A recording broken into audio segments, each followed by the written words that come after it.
I've been pierced. And no, I'm not talking about my ears. I'm talking about the words from people when it meets my ears. Those words deceive and brings fears for years. The words of the reckless, they pierce like swords. Has the innocents blocking God out as they nail their boards to their doors. And don't forget it has them cleaning out their spiritual drawers till they die and get dry from dehydration from living water like a corpse. All I want is more of the Lord. But the words of the reckless seem to cut a little more.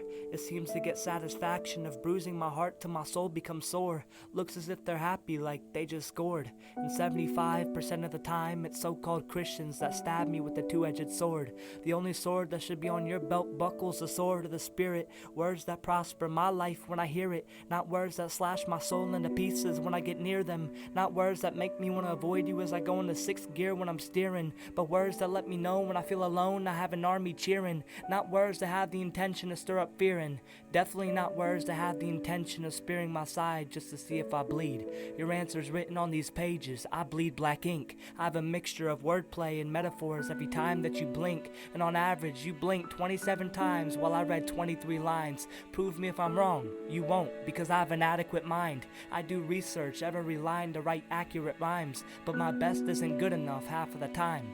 Maybe you think different if you read between the lines. To those of you that don't understand these words, am I gonna have to use sign language like a mime? My words are outside of the box at all times because God gave me the gift to write not average rhymes. This isn't a side gig, it's a grind full time. I read the Bible every time before I write, and that's most likely why these words take flight past Mars, Jupiter, and past the sun that's so bright, but never past the sun that illuminates that light. In this case, the second son I mentioned is Jesus Christ. My words go right to him, then blessings come back to me. My relationship with him isn't a one-way street. In fact, it's a tag team. He sacrificed his earthly body for me, so it's my pride and joy to break chains that connect to my family tree. But it's hard when the serpent tries to wrap my feet, luring me in from an apple that fell from the tree. Looks delicious, and to top it off with the green leaf, but why do I get intrigued? Then eat a fistful when I hate apples. There's something about curiosity that likes to grapple your soul and stir up spiritual battles.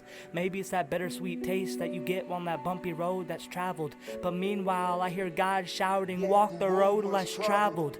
If you say go, I'll go. I've learned from being rattled. If you tell me to stay, I'll stay. Because to be honest, I'm tired of these battles. But don't let that stop you sending me head on strapped in a saddle. Because I won't die losing to persecutors' pierced words. I won't die failing the mission God sent me to complete on this earth. I'll stand in the full armor of God's words. And to that, good luck on piercing my worth.